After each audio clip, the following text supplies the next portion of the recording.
Sister Tammy, who weighs 1,000 pounds, is unexpectedly brought to the hospital due to a severe stomach issue. The doctor says thoughtfully, "You have a stomach ulcer. If you don't get treatment now, there is a risk of cancer from the ulcer." Trembling in terror, Tammy looked at the doctor and said, "Doctor, I want to live. Treat me."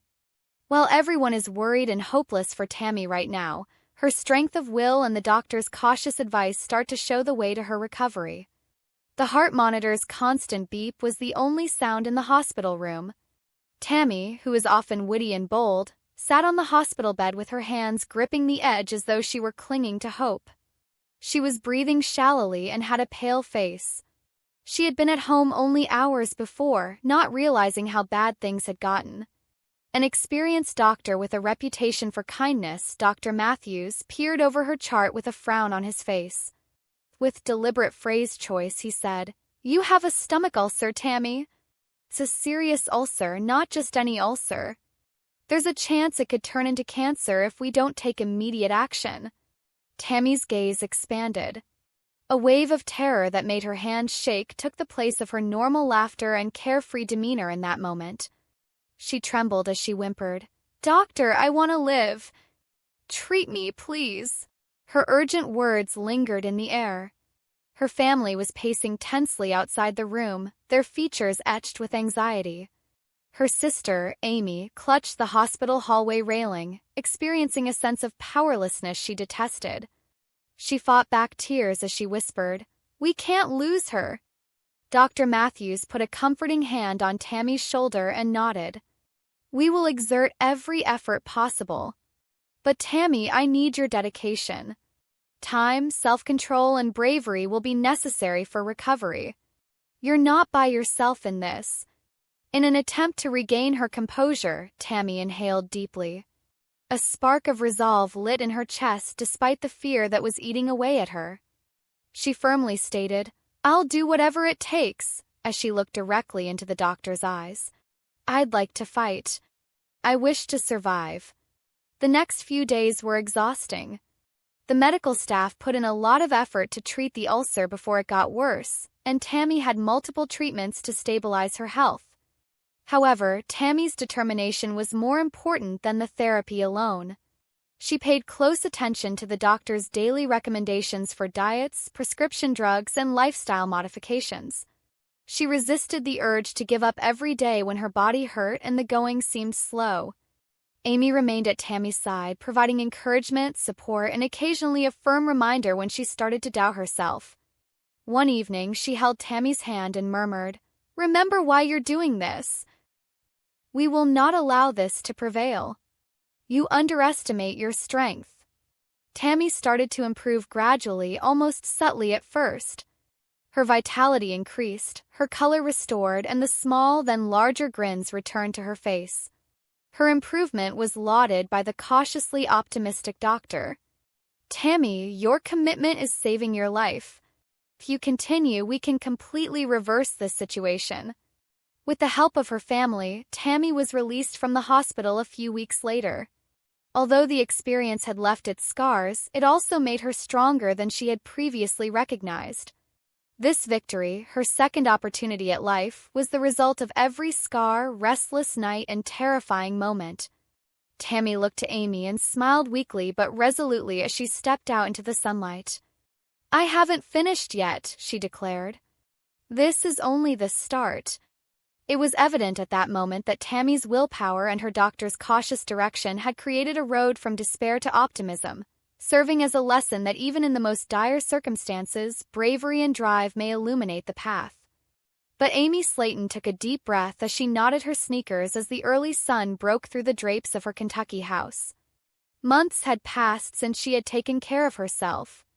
Trying to keep up with her sister Tammy and taking care of her two young boys, Glenn and Gage, had nearly made Amy forget what self-care was. However, today would be different because Amy would be attending her first workout class for moms. She adjusted her headband and murmured to herself in the mirror, "Okay, Amy, you got this, girl." Sweating for a better life is not a sign of weakness. Tammy, who was seated close by in her wheelchair, smiled and lifted an eyebrow. "Are you certain you won't faint after the warm-up?" Amy rolled her eyes and laughed. I'm doing this for myself and my children, Tammy. Additionally, the program stated that it was for beginners. They most likely received snacks afterward. Tammy laughed. That's motivation now. Amy was anxious as soon as she got to the neighborhood community center. Energized mothers in vibrant leggings were conversing and stretching as if they had known each other for ages. Amy felt a little out of place as she stood by the door, holding onto her water bottle. Then someone said, "You must be Amy," in a kind tone. "We can't wait for you to join us." A happy woman with wavy blonde hair and the kind of enthusiasm that could light up a room, it was Coach Linda.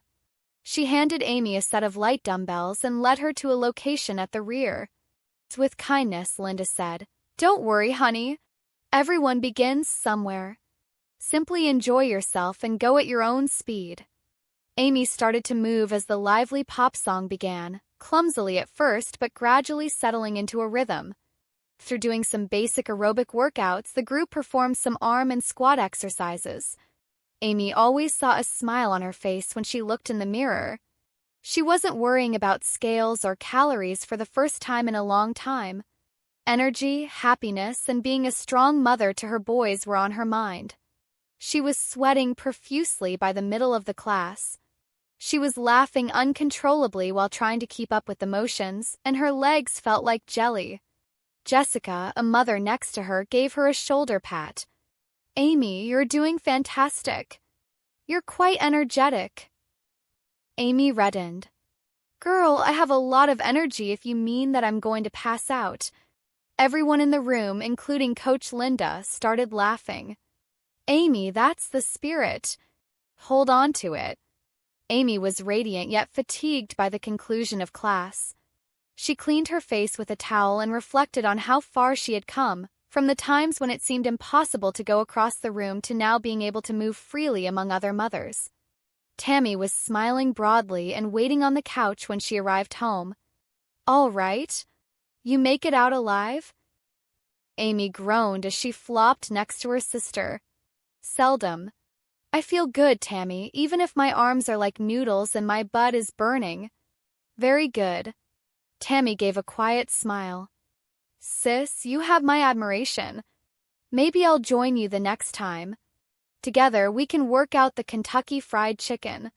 Amy started giggling. "Agree. But when I'm performing squats, I'm choosing the playlist. No country tunes." Amy saw herself in the mirror once more that evening as she put her children to bed. Her eyes were tired and her hair was sweaty, but she had a confident smile on her face. "One step at a time, Amy," she muttered. "You're doing it." And she actually believed it for the first time in a long time. Amy finds strength not just in her muscles, but in her heart. Her journey to health takes a new step as she joins a community of moms ready to cheer her on every squat, step, and smile of the way. But Tammy Slayton's house in Kentucky had windows in the living room that let in a strong morning sun. Outside, birds were chirping, but inside, a jittery thrill was in the air. Today was significant because, following months of consistent improvement, Tammy was interviewing possible nurses who may support her in continuing her health journey. Her always helpful sister, Amy Slayton, had gotten up early to prepare coffee and lay out refreshments for the guests. As Amy placed the pillows on the couch, she smiled and added, "Tammy, don't be nervous. Here you are in charge. You simply need to find someone who will support you rather than control you." Tammy gave a flirtatious roll of her eyes. "I'm not nervous, girl." She adjusted her glasses and said, "I just want someone who ain't gonna treat me like a baby." She had gone from being totally bedridden to being able to move short distances with help. For her to become independent, the next step, locating the ideal nurse, was essential. Nurse Linda, a gentle woman in her 50s with a warm smile, was the first nurse to arrive. "I've worked with many patients recovering from weight loss surgery," she added, giving Tammy a polite greeting. "I want to help you become stronger and more self-assured." Tammy listened and nodded slowly. Linda's calm tone appealed to her. However, Tammy scowled when Linda brought up strict diet monitoring. Tammy remarked, "I don't need someone watching me and counting every bite I take." Tammy had already decided that Nurse Linda was too rigorous for her, despite Amy's attempts to make things more amicable. Nurse Daniel, a tall, gregarious man with a lively disposition, followed. He started making jokes right away, which made both sisters chuckle. "Tammy, you and I will get along just great. I enjoy making nutritious meals, listening to country music, and engaging in light conversation," he winked. Amy muttered, "He's hilarious. He might be the one." However, as the discussion went on, it became clear that Daniel had little prior experience with patients who had mobility issues and was new to bariatric care. Although Tammy valued his optimism, she concluded that he wasn't the most suitable person to handle her medical needs. Last, Nurse Keisha entered. She was a young, self-assured woman with a gentle manner. Instead of greeting Tammy as a patient, she did so as an equal. She remarked, "I've read about your journey, Tammy. You've already shown amazing strength in what you've done. I'm here to support you, not to exert control over you." Tammy's gaze grew softer. "You know what?" she said, "I already like you." Two women talked for nearly an hour about daily routines, healthy culinary ideas, and setting realistic goals. Keisha even offered to help Tammy launch a tiny YouTube channel about her continuous change to inspire others. Amy could see her sister's eyes twinkle toward the end of the interview. "You believe she's the one, then?" As Keisha walked away, Amy inquired. Tammy gave a rare smile as she nodded. "Indeed, she exudes the proper enthusiasm. Neither too gentle nor too bossy. Perfect." Tammy made a quick video for her fans later that night. "Hi everyone, this is Tammy. Through interviewing nurses today, I believe I have chosen a fantastic person to support me in the next phase of my journey. I'm not going to give up, and I pray that none of you will. Although change is difficult, it is worthwhile." Love and support poured into the comments from her fans. Amy happily gave her sister a hug. Everything seemed to be coming together for the first time in a long time. As the sun fell behind the Kentucky hills, Tammy relaxed back in her recliner, feeling grateful. Although it hadn't been an easy journey, she felt at last prepared to move on with the right people by her side. But after years of hardship, joy, and confusion, Amy Slayton finally felt ready for a new chapter in her life. Their little Kentucky home felt increasingly claustrophobic as her two young boys, Gage and Glenn, grew rapidly. She realized that an upgrade was necessary because of the toys, the baby clothes, and the continuous noise. One morning, Amy was sitting on her couch, drinking iced coffee and using her tablet to browse through real estate listings. Beside her, Tammy, who had just moved into her own apartment following her weight reduction and rehabilitation journey, was eating slices of cucumber. "Girl," Amy remarked, her eyes lighting up as she scrolled. "Take a look at this one. There are 2 bathrooms, 3 bedrooms, and a large backyard. At last, the boys could have a swing set." Tammy grinned. "As long as the kitchen is large enough for you to prepare mac and cheese every day." Amy chuckled, saying, "Hey, my kids adore cheesy noodles, as you know." But deep down, this wasn't simply about space. Amy desired security, a location that was genuinely familiar. She had experienced court appearances, heartbreak, and unending worry following her breakup with Michael. She was liberated when she bought her own home. It meant she could design her own future. Amy met Lisa, a gregarious local real estate agent who seemed to know every street in town the following day. "All right, Amy," Lisa answered, opening her folder. "A few of our houses fall inside your price range. Some near to Tammy, some closer to the boys' daycare. Which do you value more?" Amy paused to reflect. "To be honest, I want my boys to have room to run. However, I also want to be near my sister. She's my rock." Lisa grinned. "First, family. That appeals to me." They toured houses all afternoon long. The first one smelled like mold, but it was cute. The roof of the second one was leaking. Amy was immediately drawn to the third one, a light blue house with white shutters. It had a large enclosed yard, a porch swing that creaked softly in the fall breeze, and trees all around. "Sis, this feels like you," Tammy said in a whisper as she entered behind her. With wide eyes, Amy nodded. It does. Amy finally received the call she had been waiting for a few weeks after completing a ton of papers and accumulating as much money as she could. Over the phone, Lisa remarked, Congratulations, Amy. You're officially a homeowner. Amy's mouth fell open. Tammy, who was seated in the adjacent room, believed something was wrong because of how loudly she shouted. What took place? Tammy yelled. With tears running down her cheeks, Amy raised the phone. Sis, we succeeded. I purchased my own home. Tammy started giggling. Well, Miss Independent, look at you. Remember to invite me to the housewarming celebration. Through her tears, Amy smiled and said, You bet I will. And I'm preparing my well-known chili for everybody. The entire Slayton family got together at Amy's new house a few weeks later. The air was filled with laughing, barbecue, and balloons. Amy was filled with joy as she watched the lads run through the backyard with sparklers. Perched on the porch swing, Tammy glanced at her sister.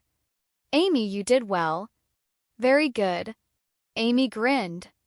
Thank you, sis. This is only the start. I want my children to know that their mother never gave up. Amy inhaled the crisp evening air as the sun sank over the hills of Kentucky. She felt calm for the first time in a long time. The house was more than just a structure. It was a representation of her progress. A new chapter in the Slayton sisters' tale was just getting started inside those light blue walls. But Amy Slayton experienced a wave of nerves and exhilaration on a sunny July morning in Dixon, Kentucky. As she put on her favorite floral dress and applied light makeup, she could hear birds chirping outside her window. She was having a consultation for plastic surgery today, so it wasn't just ordinary day. Over the years, Amy had dreamed of this moment after losing a substantial amount of weight. She had put in a lot of effort, through workouts, diets, and even breakdowns, to get to the point where she was at last satisfied with her appearance. But after such drastic weight loss, nobody had prepared her for the reality of having extra skin.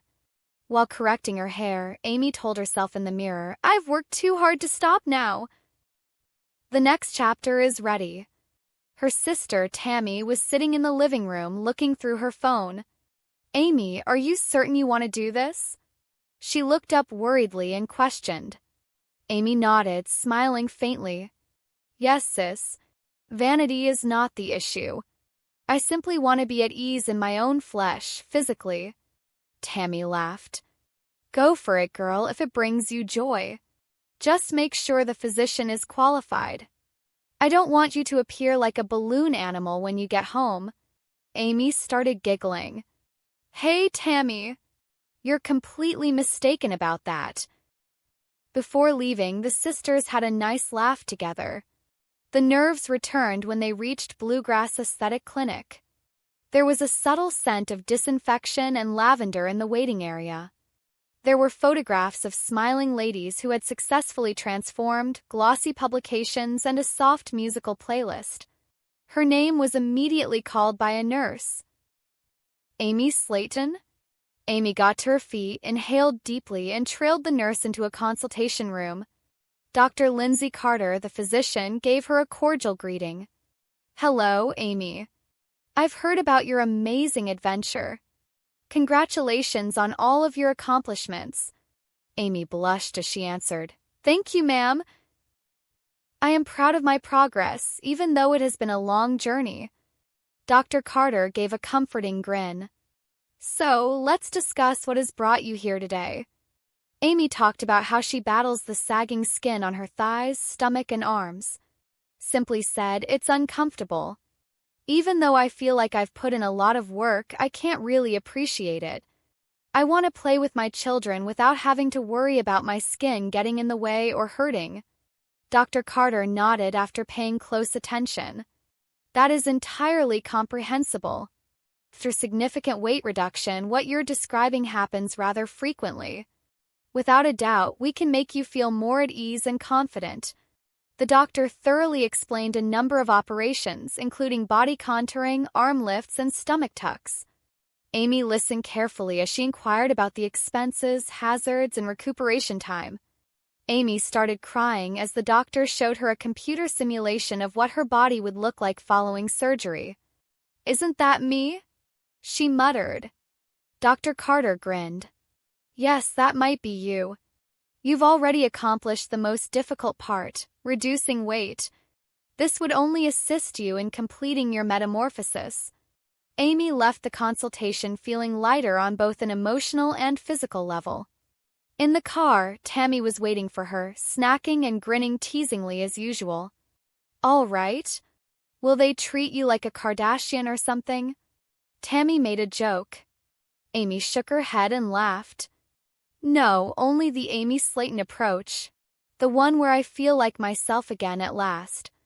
As Amy put her sons to bed that evening, she took stock of her progress. Her tale was more than simply a metamorphosis from a lady formerly constrained by her weight to a mother and sister resolved to live life to the fullest. It was about self-love, bravery, and hope. Amy said to herself, "You deserve this, girl," as she took one more look at her reflection before going to bed. "You do, in fact." And she actually believed it for the first time in a long time. Hi everyone, welcome to my channel. My name is Mina and I hope you're having a great day. Remember to subscribe to the channel if you enjoy the video.